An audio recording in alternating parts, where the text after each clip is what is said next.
Hello बच्चों, मैं हूं राकेश अधिकारी। आप सभी का स्वागत है मेरे YouTube चैनल फिजिक्स अध्ययन में। देखिए प्यारे बच्चों, आज हम पढ़ेंगे प्रतिरोध के बारे में। प्रतिरोध रजिस्टर आराम से पढ़ेंगे, मस्ती में पढ़ेंगे, ठीक है। एक एक चीज समझते हुए, फिजिक्स को फील करते हुए पढ़ाई करेंगे, ठीक है।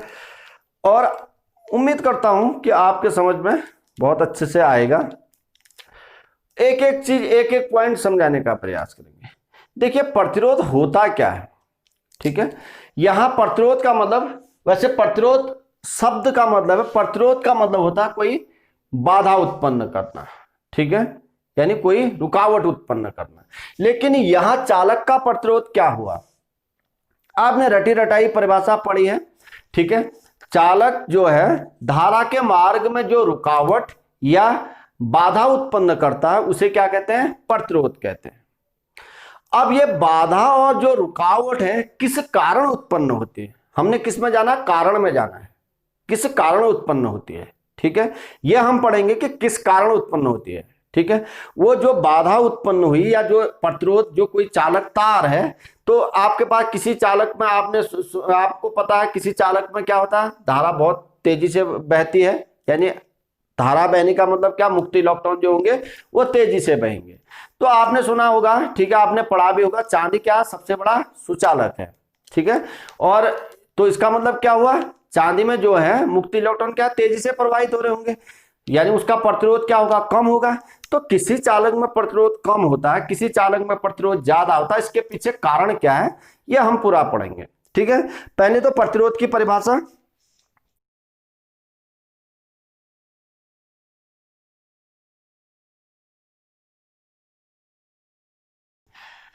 चालक विद्युत धारा के मार्ग में जो रुकावट उत्पन्न करेगा तो वह उस चालक का क्या कहलाएगा, प्रतिरोध कहलाएगा। चले इसको ऐसे समझते हैं, यह कोई कंडक्टर है, इसके सिरों पर हमने विभवांतर यानी बैटरी जोड़ दिया, विभवांतर लगा दिया, पॉजिटिव नेगेटिव, ठीक है। विभवांतर लगाने पर धारा आई प्रवाहित हो रही है, ठीक है, पॉजिटिव से निगेटिव की ओर, यहां की ओर धारा प्रवाहित होगी। तो अब ये जो चालक है इसकी बात कर रहे हैं हम, ठीक है। यह चालक क्या करेगा, इसके मार्ग में, यानी धारा यहां की ओर जा रही है तो इसके मार्ग में कुछ रुकावट उत्पन्न करेगा। इसी रुकावट को, इस चालक का हम क्या कहेंगे, प्रतिरोध कहेंगे। अब ये रुकावट क्या होगी, कितनी होगी, ये जैसे जैसे आगे बढ़ेंगे आपके समझ में। अब पहला प्रश्न ये उठता है कि ये रुकावट कैसे उत्पन्न कर रहा होगा, ठीक है। अब ये देखिए बेटे, ये कॉन्सेप्ट समझने के लिए आपको पीछे के सभी वीडियो, जो प्रीवियस वीडियोज है, वो देखनी ही देखनी है, ठीक है। अगर उसको देखेंगे तभी ये समझ में आएगा। अब ये कैसे, क्या क्या करता होगा ये चालक ऐसा, ठीक है। सोचिए जरा, ये चालक ऐसा क्या कर देता है कि धारा के मार्ग में रुकावट उत्पन्न कर देता है, ठीक है। यानी धारा को इधर से नहीं जाने देता, यानी कम जाने देता है, ठीक है। नहीं जाने देता, नहीं कम जाने देता है, यानी धारा के मार्ग में रुकावट उत्पन्न हुई है। क्या ऐसा क्या कारण है, अब इसको कॉन्सेप्ट वाइज समझते हैं। देखिए, हमें मालूम है किसी भी चालक में जो है धारा किसके कारण प्रवाहित होती है, आपके पास यहां धातु चालक की बात कर रहा हूं मैं, किसी भी धातु चालक में किसके कारण धारा प्रवाहित होती है, मुक्त इलेक्ट्रॉनों के कारण, फ्री इलेक्ट्रॉन के कारण। अब देखिए ये फ्री इलेक्ट्रॉन, देखिए ये एक चालक है, ठीक है, चांदी मान के चलता हूं मैं, चांदी है। और ये दूसरा चालक है, ठीक है, ये आपका है लोहा। इसकी लंबाई भी 1 मीटर मान के चलिए फॉर एग्जाम्पल, ठीक है। ये उदाहरण, ये समझाने के लिए जो होते हैं उदाहरण के तौर पर समझाए जाते हैं। ये भी आपके पास क्या है, 1 मीटर है। मैंने देखा मुक्त इलेक्ट्रॉन, एक मुक्त इलेक्ट्रॉन की बात कर रहा हूं मैं, इसे ऐसे तो लाखों करोड़ों अरबों मुक्त इलेक्ट्रॉन होंगे। तो जैसे ही मैंने विभवांतर लगाया, इसके सिरों पर बैटरी से जोड़ा मैंने, देखिए इसको भी जोड़ा, इसको भी जोड़ा, दोनों को जोड़ा, ठीक है, क्लियर है। अब देखिए मैंने देखा कि मुक्त इलेक्ट्रॉन जो है, ठीक है, ये धन आयन बना रहा हूं मैं, पॉजिटिव पॉजिटिव पॉजिटिव, यहां से मुक्त इलेक्ट्रॉन जो है ये ए सिरा है, ये बी सिरा है। मुक्त इलेक्ट्रॉन यहां से यहां की ओर आए तो ए से बी सिरे तक आने में ये कितनी धनायनों से टकराया, 10 धनायनों से टकराया। वही 1 मीटर लंबा है। यहां आपके पास ये धनायन है, ठीक है, ये धनायन है हमारे पास।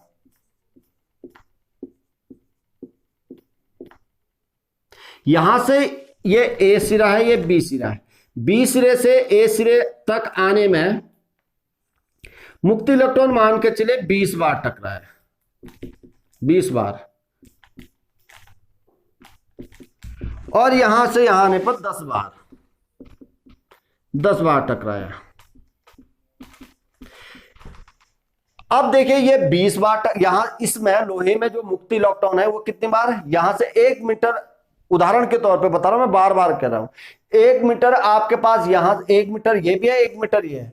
1 मीटर दूरी का तय करने में इसने कितने 20 बार टकराया। और ये देखिए ये आपके पास कितने बार टकराया, 10 बार टकराया।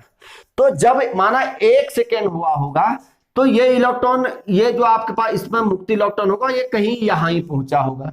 और ये 1 सेकेंड में क्या होगा, यहां से यहां पूरा पार कर गया होगा, ठीक है।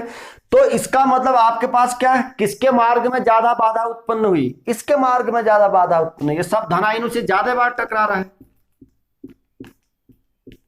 ये सब धनायन है, धनायनों से ज्यादा बार टकरा रहा है, ठीक है। अब ये यही है बाधा, ठीक है। यानी मुक्त इलेक्ट्रॉन जो है जिस चालक में जितनी अधिक बार टकराएंगे, ठीक है, उसके आपके पास प्रतिरोध क्या होगा, उतना ही अधिक होगा। यहां देखिए मुक्त इलेक्ट्रॉन सिर्फ क्या 10 बार टकराया, यहां मुक्त इलेक्ट्रॉन कितने बार टकराया, 20 बार टकराया। तो 20 बार टकराने पर उसको क्या होगा, यहां पहुंचने में क्या लगा होगा, ज्यादा समय लगा होगा, ठीक है। यहां से यहां पहुंचने पर ज्यादा समय लगा होगा। और ये आपके पास यहां से यहां पहुंचने पर क्या लगा होगा, कम समय लगा होगा। क्यों कम, इसके मार्ग में ज्यादा रुकावट है, इसके मार्ग में कम रुकावट है, ठीक है। ऐसे देखिए आप, एक कोई गली है, ऐसे समझिए गली है, ठीक है, ये इस और ये वही गली है, एक ही गली है, ठीक है। दोनों आपने इस बिंदु से इस बिंदु तक पहुंचना है, गली वही है, दो अलग अलग मैंने कंडीशन में आपको बता रखा है। ये एक दिन देखिए इस गली में ऐसे करके सिर्फ 2000 लोग थे, और एक दिन इस गली में 5000 लोग थे, ऐसे करके 5000 लोग, बिल्कुल गली खचाखच भरी हुई थी, 5000 और इसमें सिर्फ 2000। आपको यहां से यहां पहुंचना है, आपको ए बिंदु से बी बिंदु तक पहुंचना है। तो जल्दी कब पहुंचेंगे, जब इस गली में क्या है, मैं कोई आप आइडियल कंडीशन है ये मत कह दीजिएगा कि बीच में सब बैठ गए, ठीक है। मैं एक आइडियल कंडीशन की बात कर रहा हूं, ठीक है। तो अब देखिए, तो यहां से यहां पहुंचने में इस, आप इधर थे आज, ठीक है, यहां से यहां पहुंचने में आपने क्या करना, 5 मिनट लगाए, 5 मिनट, क्योंकि ज्यादा भीड़ भाड़ नहीं थी। अब क्यों, आप बहुत कम लोगों से धक्का मुक्की करते हुए, कम लोगों से आपके पास टकराते हुए आप आराम से यहां पहुंच गए। अब यहां देखिए बहुत भीड़ है, ठीक है, बहुत भीड़ है। तो बचते बचते आप क्या हो, यहां से यहां से यहां से यहां बहुत ज्यादा ट्रैफिक है, तो ये ऐसे पहुंचते पहुंचते आपको लग गया 15 मिनट। इसका मतलब आप यहां से क्या ज्यादा लोगों के संपर्क में आए होंगे, यानी ज्यादा लोगों से टकराए होंगे, इसलिए ज्यादा समय लग गया। तो यहां आप कम लोगों से टकराए तो जल्दी पहुंच गए। तो यही आपके पास यहां भी है, ठीक है। अब देखिए, अब समय का देखिए, ये आपके पास यहां से यहां पहुंचने में एक इलेक्ट्रॉन को 1 मीटर ही दूरी है, यहां से यहां पहुंचने में यहां से एक मुक्त इलेक्ट्रॉन को मान के चलिए मान के चलते हैं 2 सेकेंड लगे, 2 सेकेंड लगे, ठीक है। और इसको क्योंकि 10 में टकराया ना, तो इसको 1 सेकेंड लगा, एक इलेक्ट्रॉन को।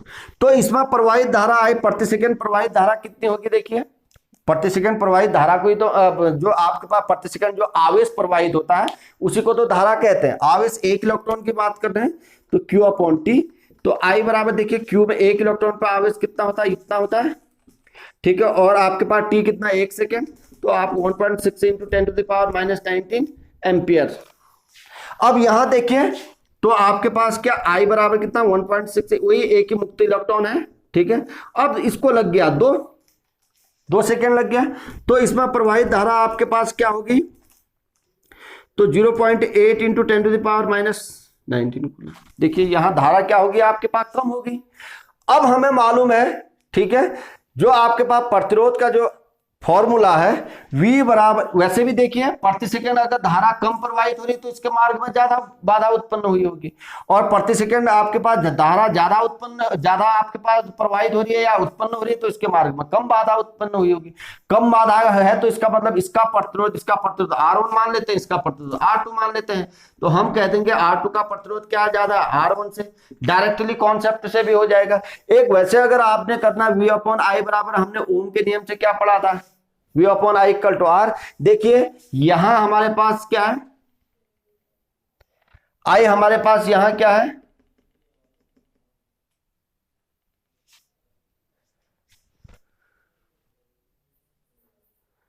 विभव बराबर लगा रखा है, देखिए 10 वोल्ट, इसमें भी 10 वोल्ट। अब देखिए यहां हमारे पास I जो है अधिक है, I अधिक है, अधिक से भाग देंगे तो R क्या हो जाएगा, कम आ जाएगा। और यहां I हमारे पास क्या, यानी धारा क्या है, कम है, तो कम से हम अगर भाग देंगे तो आपके पास ये प्रतिरोध कितना आ जाएगा, दोनों में 10 वोल्ट विभव है, ठीक है, तो आपके पास क्या आ जाएगा, ज्यादा आ जाएगा R, ठीक है। तो ये एक तो आपके पास कॉन्सेप्चुअली समझ में आ गया होगा ये, ठीक है। I अगर आपके पास कम हो रहा है तो R क्या होगा, बढ़ेगा। I अधिक हो रहा है तो R क्या होगा, कम होगा, इससे ओम के नियम से। तो यहां से आपके पास कॉन्सेप्चुअली ये समझ में आ गया बेटे कि आपके पास क्या, जो बाधा का मतलब है कि आपके जो फ्री इलेक्ट्रॉन है किसी भी चालक में जितने अधिक बार टकराएंगे, ठीक है, धनायनों से, तो उसका प्रतिरोध क्या होगा, उतना ही अधिक होगा, और अगर कम बार टकरा रहे हैं तो उसका प्रतिरोध कम होगा। यह है प्रतिरोध। आई बात समझ में। अब देखिए, चलिए उम्मीद करता हूं बहुत अच्छे से समझ में आ गया होगा, ठीक है। देखिए टू द पॉइंट पूरा डिटेल में पढ़ना है, टू द पॉइंट पढ़ के आप चलिए, क्योंकि अगर जीवन में बहुत अच्छा करना है तो फिर आपको पूरा डिटेल में पढ़ना पड़ेगा, ठीक है। टू द पॉइंट पढ़ के उतना, चलिए परीक्षा के लिए तो आप टू द पॉइंट पढ़ सकते हैं, लेकिन नॉलेज के लिए आपको पूरा पढ़ना पड़ेगा। अब चलिए देखते हैं बच्चे, हमें मालूम है, देखिए ओम के नियम से R बराबर V/I। इसका मतलब R क्या, प्रतिरोध को हम R से प्रदर्शित करते हैं। प्रतिरोध का मात्रक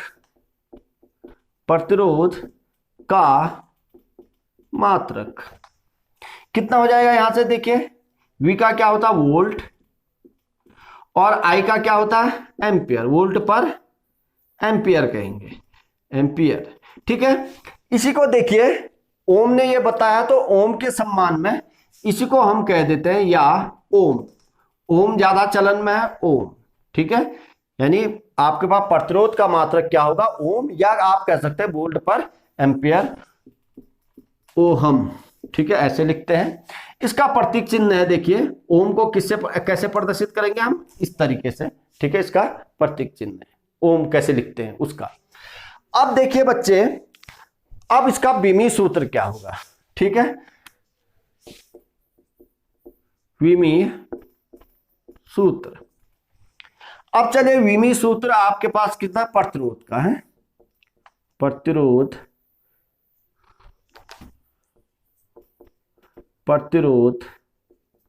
का विमीय सूत्र। चलिए प्रतिरोध का विमीय सूत्र यहां से देखिए, वोल्टेज का यानी वोल्ट का विभवांतर का विमीय सूत्र क्या होता है, mL2 T-3 A-1, और धारा का क्या होता है, A। तो हमारे पास mL2 T-3 A-2 डायरेक्ट। अगर कोई कहता मुझे किसका मालूम नहीं है, वोल्टेज का मालूम नहीं, तो आपको तोड़ना, आपने 11th में पढ़ा, फिर भी मैं बता देता।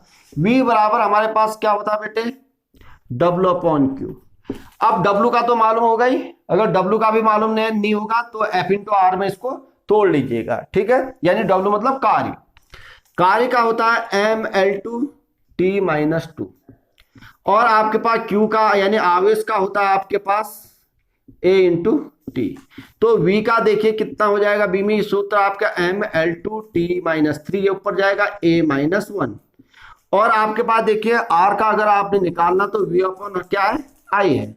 तो V की जगह वैल्यू रखिए ML2T-3A-1 और I की जगह रखिए A इंटू टी। तो R बराबर ML2T-3 और T-3 और यहां गलत हो रहा है, ये A होगा, ठीक है। तो यहां आपका A-2 देखिए मैच कर गया, ठीक है, क्योंकि I है, I का A होगा सर, ठीक है। तो ये तो आपके पास हो गया बीमी सूत्र। अब एक आपके पास होता है, इसको स्क्रीनशॉट ले लीजिए, कॉपी पेन सब वो करके, ठीक है, आप नोट करिए। जो आलसी बच्चे हैं वो भी नोट करने का प्रयास करें, ठीक है। अब चलिए, एक ओम, ठीक है, एक ओम की परिभाषा बताते हैं, ठीक है। V अपॉन I बराबर मेरे पास क्या, R।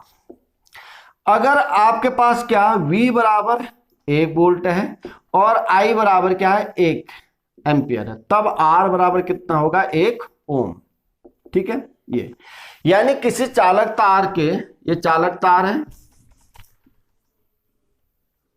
किसी चालक तार के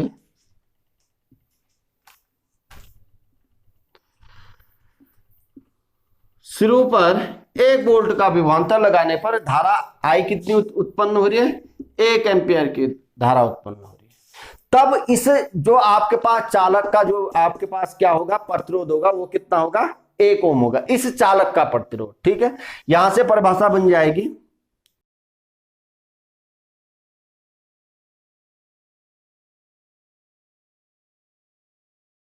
देखिए बच्चों, अगला है प्रतिरोध को प्रभावित करने वाले कारक, ठीक है।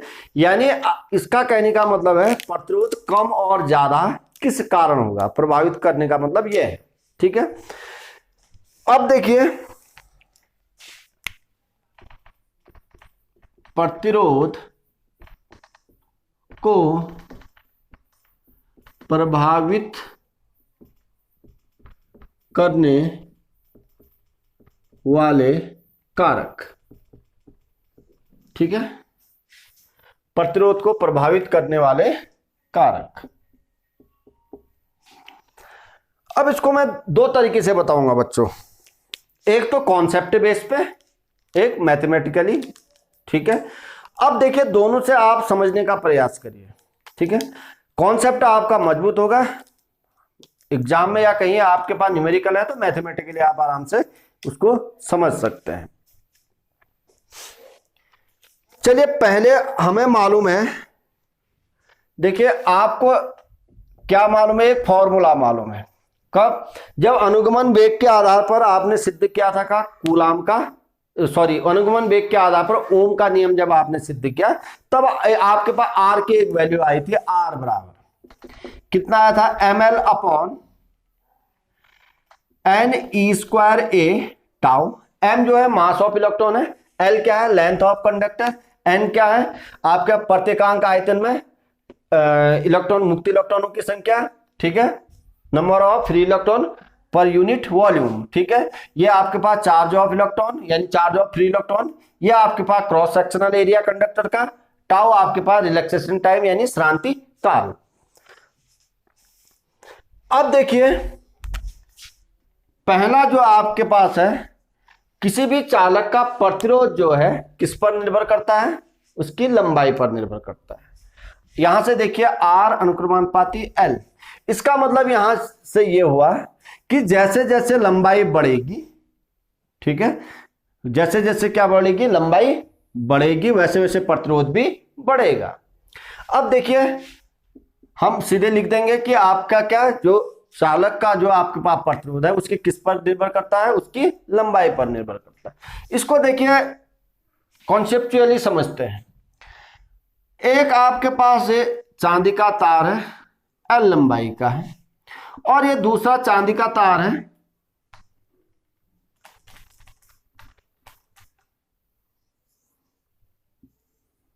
आपके पास 12 लंबाई का, ठीक है, 12 लंबाई का। देखिए आपका जब कॉन्सेप्ट आपने पढ़ा कि क्या है प्रतिबाधा का मतलब आपने दो चीजें समझे, ठीक है, प्रतिबाधा के हैं या प्रतिरोध के हैं, ठीक है, बाधा जो उत्पन्न होती है इसमें क्या, एक तो जिस चालक में क्या टक्करों की संख्या ज्यादा होती है, ठीक है, अगर टक्कर जिसमें ज्यादा आपके पास कोई फ्री इलेक्ट्रॉन है ज्यादा आयनों से टकरा रहा है तो इसका मतलब उसका प्रतिरोध क्या होगा, बढ़ेगा। अब ये भी एक प्रश्न उठता था कि किसी चालक में तो आपके पास क्या है इलेक्ट्रॉन ज्यादा बार टकरा रहे हैं और किसी चालक में कम बार टकरा रहे हैं, ठीक है, उसके पीछे कारण है कि नेचुरली क्या होता है उसके गुण होते हैं, जैसे लोहे का गुण है, ठीक है, उसमें जो आपके पास जो एटम होते हैं वो पास पास होते हैं। चांदी देखो आप, चांदी को आप क्या कर सकते हैं, मोड़ भी सकते हैं, ठीक है, तो चांदी में आपके पास जो है चांदी जो है उसके जो आपके पास एटम होते हैं वो क्या होते हैं थोड़े दूर दूर होते हैं, ठीक है, जो भी कोई चीज मुलायम है तो इसका मतलब उसके एटम क्या है आपके पास थोड़े दूर दूर हैं, ठीक है, तब इजीली आप उसको घुमा सकते हैं, मोड़ सकते हैं, ठीक है। चलिए ऐसे एक बार समझ लीजिए, यह आपके पास लोहा है, ठीक है, और ये आपके पास चांदी है, दोनों का क्रॉस सेक्शनल एरिया भी ए है, लंबाई भी बराबर है, ठीक है, ए और इसमें लंबाई अभी एल है, इसकी लंबाई भी एल है, इसका क्षेत्रफल ए। अब ये चांदी है और ये आपके पास लोहा है। देखिए लोहे में हमने नेचुरली देखे हैं कि जो एटम होते हैं ये क्या होते हैं बहुत पास पास होते हैं, ठीक है। अब इसको थोड़ा सा पीछे रह गया था तो इसलिए मैं बता दे रहा हूं इसका अभी, क्योंकि इसके बाद आने वाला है, ठीक है। अब जो चांदी में जो एटम जो इनका अरेंजमेंट है तो एटम्स का अरेंजमेंट क्या है दूर दूर है, तो ये इलेक्ट्रॉन क्या होंगे इसलिए कम से टकरा रहा है। यहां ज्यादा अगर घने हैं तो यहां आपके पास क्या होता है ज्यादा टकरा रहा है, ठीक है। इसका मतलब हमारे पास क्या दो चीजों पर निर्भर करता है, किस किस पर, एक तो आपके पास क्या है जो आपके पास एटम का उनका अरेंजमेंट पे, ठीक है। यहां एटम क्या होता है पास पास होते हैं तो ये इसलिए माना इससे यहां से आने पर यहां 50 बार टकरा है, ये 30 बार ही टकरा है, ठीक है। तो दो चीजों पर यानी निर्भर करता है, एक किस पर यानी इलेक्ट्रॉन कितने फ्री इलेक्ट्रॉन कितनी बार जितनी ज्यादा बार टकराएंगे उसका प्रतिरोध उतना ज्यादा होगा, और ज्यादा बार तब टकराएंगे जब उसके एटम क्या होंगे किसी भी चालक के एटम क्या होंगे पास पास होंगे, ठीक है, समझ में आ गया। अब चलिए अब ये देखिए ये आपके पास ये भी चांदी है, ठीक है, दोनों एक ही जैसे हैं, ठीक है, एक छोटा एक बड़ा नहीं होगा, ठीक है, एक जैसे हैं बनाने का प्रयास, एक जैसे बनाने का प्रयास करते हैं, ठीक है। ये इसका क्षेत्रफल भी ए, ठीक है, इसका क्षेत्रफल भी ए, बस इसकी लंबाई बढ़ गई है,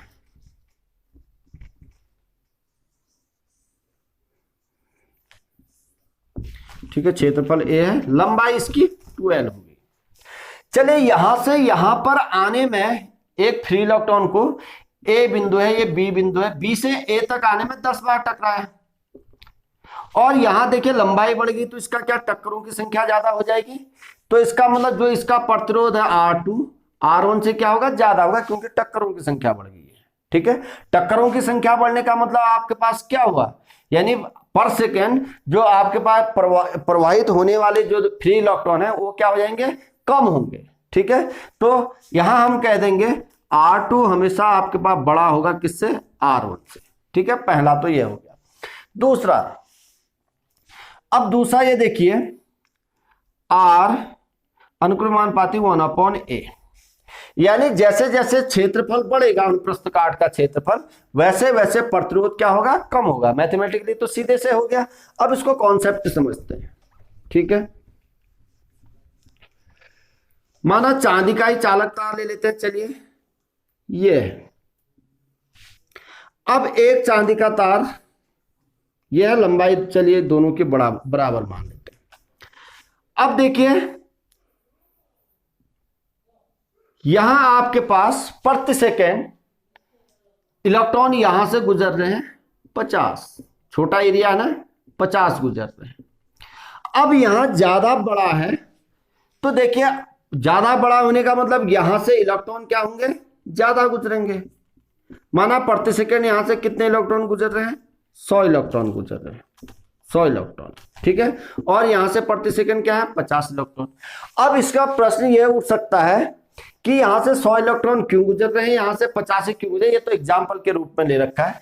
देखिए एक छोटा सा गेट है, ये एक बहुत बड़ा सा गेट है। एक सेकंड में इकट्ठे की बात कर रहा हूं मैं, कर रहा हूं बारी बारी से नहीं, इकट्ठे। इसमें से ज्यादा लोग गुजरेंगे या इससे ज्यादा लोग गुजरेंगे, ऑब्वियसली आप कहेंगे ये बड़ा है तो एक इकट्ठे इसमें से ज्यादा गुजरेंगे। इसमें से माना 5 लोग गुजरे, इसमें से 20 लोग गुजर जाएंगे इकट्ठे, 1 मिनट में, 1 सेकंड में, कैसे भी कह सकते हैं। तो ऐसे ही यहां भी है कि आपके पास क्या है, एरिया बड़ा है, ठीक है। तो प्रति सेकंड इलेक्ट्रॉन आपके पास क्या होंगे, इससे ज्यादा गुजरेंगे। अब इतने इलेक्ट्रॉन आएंगे कहां से, क्योंकि एरिया ज्यादा है, ठीक है। तो प्रत्येकांक आयतन में क्या होगा, इसमें इलेक्ट्रॉनों की संख्या भी ज्यादा होगी, इसके जस्ट बाद आने वाला है, आई बात समझ। तो प्रत्येकांक आयतन में इलेक्ट्रॉनों की संख्या ज्यादा होगी, प्रत्येकांक आयतन में इलेक्ट्रॉनों की भी संख्या ज्यादा है, और इसको इस यहां की ओर प्रवाहित होने में इसको आपके पास क्या, एरिया भी ज्यादा मिल रहा है, एरिया ज्यादा मिल रहा है। देखिए एरिया ज्यादा मिल रहा है तो इसका मतलब क्या हुआ, प्रति सेकंड आयतन में इलेक्ट्रॉनों की संख्या भी क्या होगी, ज्यादा होगी। क्यों, देखिए हमने कहा पढ़ा था जब धारा और अनुगमन वेग में जब संबंध बताया हमने, वहां 1 सेकंड में आपके पास क्या होता था, 1 सेकंड में जो आपके पास प्रवाह जो आयतन होता था, ठीक है, 1 सेकंड में तय किया गया आयतन क्या होता था, a इंटू वीडी। वीडी जो क्या था, अनुगमन वेग, ठीक है। ये भी चांदी है, ये भी चांदी है, अनुगमन वेग तो दोनों में क्या होगा, बराबर होगा। अब आपके पास क्या है, क्षेत्रफल इसमें क्या है, ज्यादा है, इस वाले में क्षेत्रफल कम है, तो आयतन इसका ज्यादा होगा। जहां आयतन ज्यादा होगा तो प्रत्येकांक आयतन में इलेक्ट्रॉनों की संख्या भी वहां क्या होगी, ज्यादा होगी, ऑब्वियस है, आई बात समझ में। अब देखिए यहां आपके पास देखिए इस तरीके से हम कहेंगे कि आपके पास क्या, प्रति सेकंड अगर आपके पास क्या इलेक्ट्रॉन ज्यादा प्रवाहित हो रहे हैं तो धारा भी क्या होगी, ज्यादा प्रवाहित होगी।